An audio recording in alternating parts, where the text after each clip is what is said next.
El fierro viejo, güey. O algo de fierro viejo que vendan. Se compra Ah, ¿qué onda, colchones. raza? Bienvenidos a la Devastación.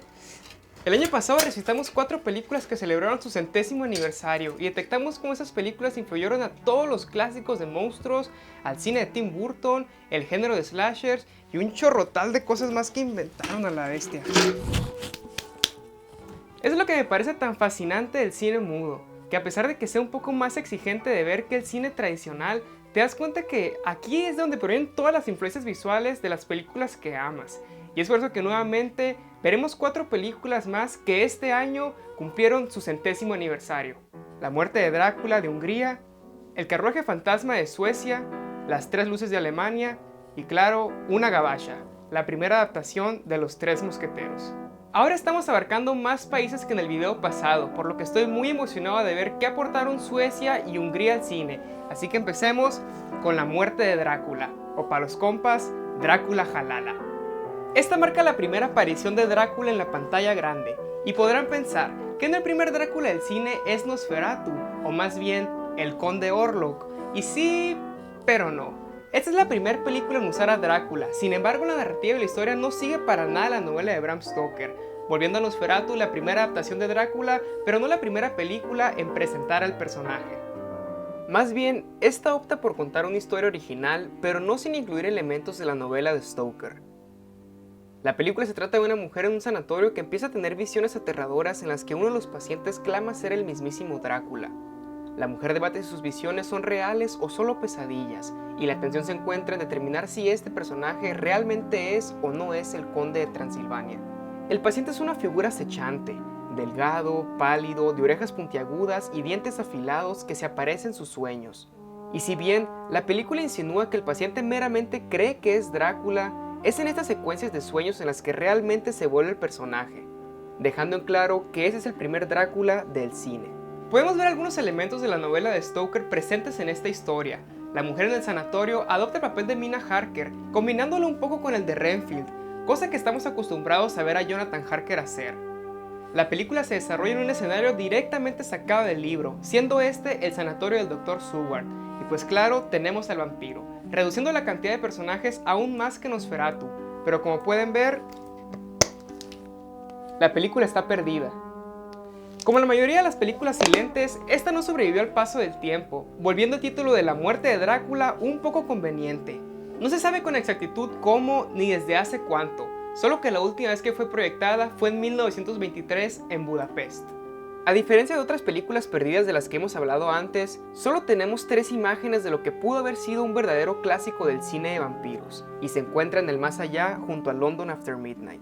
Sin embargo, que este aspecto trágico no nos impida celebrar los 100 años de Drácula en el cine. Y aunque no podamos analizar qué otros estándares planteó esta película por primera vez, ya que no podemos ver la película a la vez porque no existe, el póster no es nada menos que icónico, y estableció cómo se presentarían los vampiros por los siguientes 100 años. Hemos hablado mucho de Drácula en este canal, y creo que esto es lo más profundo que te puedo decir. Es una lástima que no podamos ver esta película, pero es más que perfecto que el primer Drácula proceda del mismo país que Bela Lugosi, el Drácula más icónico. Y si bien no le veo mucho sentido al debate que si esta es o no es la primera película de Drácula, pues solo presenta al personaje y no a la historia. La verdadera primer película de Drácula es Nosferatu, y espero con ansias analizarla el año que viene por su 100º aniversario. Siguiente película. Pasando de Hungría a Suecia con El carruaje fantasma, la película abre en el lecho de muerte de una madrecita quien clama por la presencia de un tal David Holm. Y desde el principio de la película te tiene al filo de la butaca, reservándose todos los detalles de la trama que cualquier otra película ya te hubiera dado desde la apertura. Va empezando esta onda y te abruma la necesidad de saber qué pedo con esta morra, qué le está pasando, quién es ese güey al que busca, preguntas que inyectan de energía este preámbulo, preguntas que obtendrán respuesta. Cuando conocemos al vato, se nos es revelado que los acontecimientos de esta historia son en víspera de Año Nuevo. Este nos cuenta la leyenda del carruaje fantasma mientras el reloj avanza hacia el nuevo año. La leyenda narra el pacto hecho entre la muerte y la humanidad, el cual estipula que el último ser humano en morir antes de que el año concluya deberá manejar el carruaje recolectando las almas de los muertos durante todo el año consecuente. A pesar de ser un efecto muy crudo, el cual simplemente es un caso de sobreexposición, El carruaje se ve increíble y funciona perfectamente dentro de la narrativa de la historia. Realmente te hace pensar lo poderosas que son visualmente las películas de este tiempo. Sin embargo, simplemente por el medio en el que son presentadas, esas historias me son difíciles de seguir y me confunden mucho. Cuando veo cine mudo, tengo que estar activamente pensando y analizando todo, lo que las hacen experiencias muy agotadoras. Es por eso que evito este tipo de películas, pero como he dicho antes, son increíblemente vastas, y es más lo que te aportan que lo que te quitan. Esta es compleja en partes, pero predecible en otras. Y pues sí, el vato que está contando la historia del carruaje fantasma a minutos de que el año llegue a su fin, termina siendo la última alma en pena que deja este mundo y debe tomar el manto del carruaje.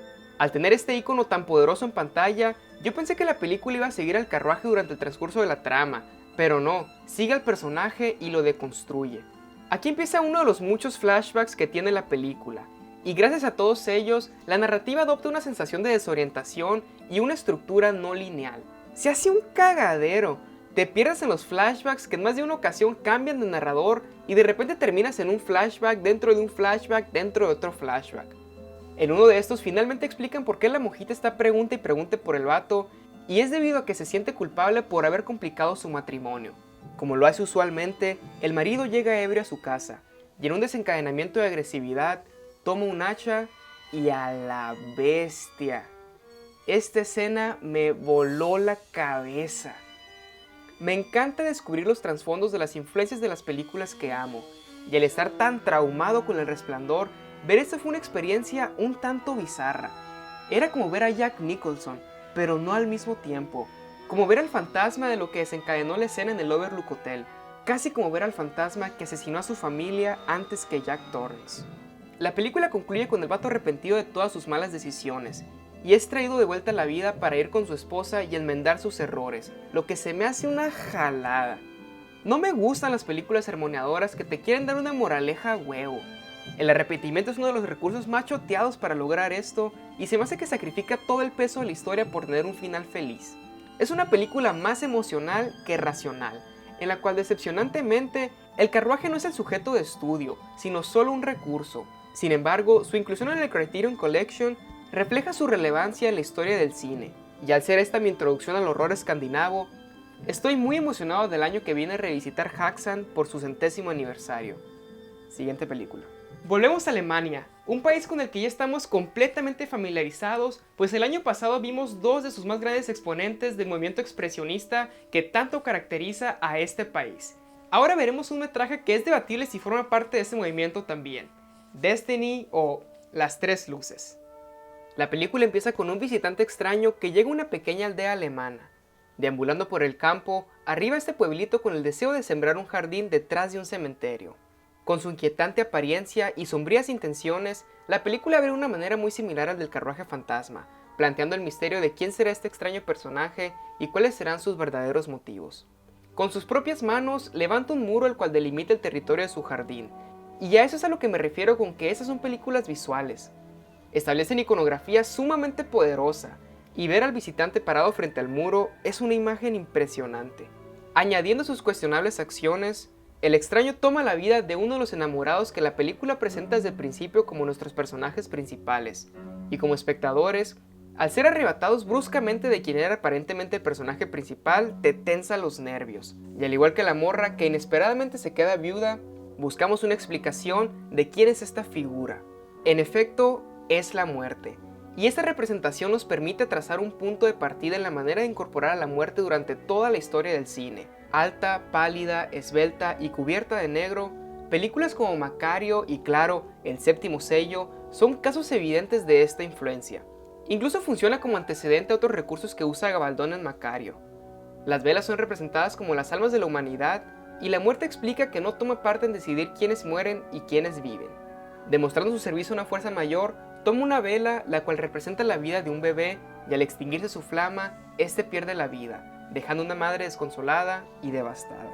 De igual manera, funciona como antecedente a la dinámica con la muerte en El Séptimo Sello, y la morra quiere jugar por la vida de su amado, pero a diferencia de esta película, aquí le dicen nel, aguántate, y le muestra 3 historias que justifican su actitud ante ella. Repentinamente, la película se vuelve una película antológica, narrando 3 vidas en las que los amantes sufren el mismo destino. La morra, al ver que su vida debe sufrir el mismo desenlace que esas tres otras, pretende recuperar el alma de su amado intercambiándola por una que todavía no está cerca de llegar a su fin. Y como lo vimos antes, qué mejor que la de un bebé. Pero al estar al borde de lograr su deseo, se da cuenta que, como dice el título de la película, está destinada a sufrir el mismo destino que sufrieron los tres amantes de las historias, y opta por reunirse con su amado en la vida después de la muerte. A diferencia de la película pasada, esta es más fácil de seguir simplemente porque se vuelve episódica, y al igual que esta, en vez de enfocarse en lo superficialmente más interesante que sería la muerte, opta por desarrollar los personajes y convertirse en una historia más profunda. Sin embargo, esta no se acaba para nada mamila como la otra. Para empezar, aquí la morra sí se muere, pero esas tres historias de la mitad la vuelven una película muy peculiar y no en el buen sentido. Lo que sí es que los efectos, aunque son primitivos, son admirables y sus influencias en el cine moderno son innegables. Además que su inclusión en la fundación de F.W. Murnau, el director de Nosferatu, la posiciona como una de las películas alemanas más importantes de la historia, estando al mismo calibre que Caligari. Pero realmente este solo sería un ejercicio de su director Fritz Lang y un paso más a realizar su absoluta obra maestra, Metrópolis. Última película. Y ya para terminar, volvemos a distanciarnos del horror, proto-horror y todo eso, para de nuevo concluir una época cuando la sangre era joven y el odio era audaz, cuando la espada cruzaba contra espada en la primera adaptación del clásico de Alexander Dumas, Los Tres Mosqueteros. Mi interés por las narrativas francesas realmente se consolidó cuando vi Los Miserables por primera vez. Interés que me abrió paso por El Fantasma de la Ópera, El Jorobado de Notre Dame y otras historias francesas. Este contexto en un ambiente cinematográfico me parece impresionante, y esta película transmite a Francia tan efectivamente como las anteriores. Para hacer una producción gabacha para acabarla y de hace 100 años, los vestuarios están realizados con una elegancia que no esperaba de esta adaptación. De igual manera, los sets y las calles de París son excelentes, y ayudan a transportarte y envolverte completamente en este contexto. Además de que la veracidad histórica de los mosqueteros le aporta un aire de grandeza que aprecié mucho. Sin embargo, esta fue la historia con la que más tuve dificultad de seguir de las tres, y al no tener ningún precedente con ella, hubo un punto de la película en el que simplemente dejé de prestarle atención a la trama porque ya le había perdido el hilo desde hace rato. Si bien no tiene los 1000 flashbacks del carruaje fantasma o la narrativa episódica de Destiny, esta historia ya de por sí es confusa por sí misma, y todavía más al ser adaptada por el cine silente. Es como si quisieras adaptar una historia complicada como Drácula para el cine mudo. Y el año que viene, análisis de Nosferatu. Al tener más de 100 años, esta es una de esas historias que son tan clásicas que no sabes por dónde abordarlas. Y mi manera de ver cine me ha llevado a tomar al cine mudo como punto de partida y permitir que funcione como mi primera exposición para poder familiarizarme con ellas. El año pasado revisamos el 100º aniversario de La Marca del Zorro y del Dr. Jekyll y Mr. Hyde. Y esta película cumplió la misma función que estas dos cumplieron cuando las vi por primera vez, al introducirme a la historia de los tres mosqueteros. En parte es más como el zorro que Jekyll en Hyde, pues si bestia son el mismo actor. Me fue más fácil familiarizarme con el zorro por todos sus mexicanismos presentados en elementos que puedes reconocer. La ambientación, el contexto, los sets, todo me pareció familiar, pero esta, al ser una historia francesa, todo me pareció extranjero, y lo único reconocible para mí fueron las aportaciones que el cine gabacho cimentó en esta película. En más de una ocasión, me perdí en las ubicaciones, en los motivos de los personajes y en los eventos mismos. Y aunque pudo haberse convertido en una experiencia frustrante, solamente un pensamiento abundaba en mi cabeza, y era que esta era mi primera exposición a la historia y que ahora tenía la oportunidad de profundizar en ella con otras películas. Realmente mi principal atractivo en esta película fue Douglas Fairbanks. Después de verlo el año pasado como El Zorro y de absorber su legado en el cine estadounidense, me interesé demasiado en este legendario actor, y aunque fue typecasteado por estos, sus primeros papeles, su carrera se desenvolvió maravillosamente en la capa y espada y logró hacer lo que Christopher Lee nunca pudo: aceptar su destino como actor en un cierto estilo de películas y sobresalir lo mejor posible. Aunque igual que con Lee, pudiera decirse que todos los personajes de Fairbanks son iguales, este lo sentí lo suficientemente distintivo a Don Diego Vega. Pelea como loco, frenéticamente agita su espada matando a diestra y siniestra.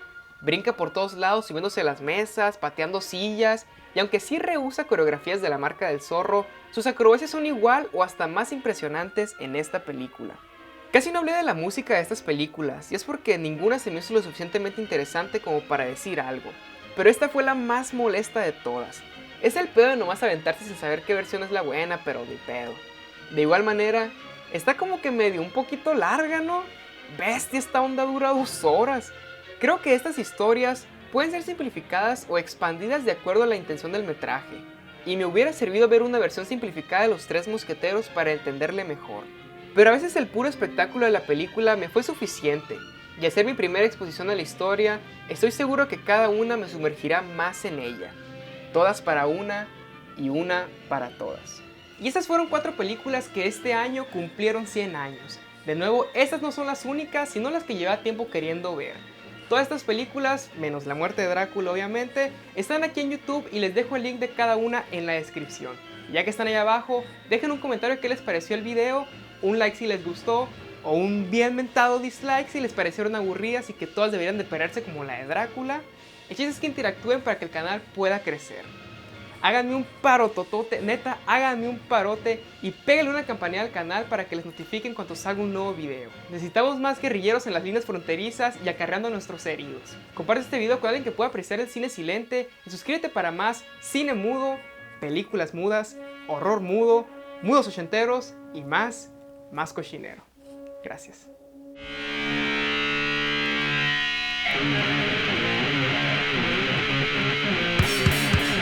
Say yeah,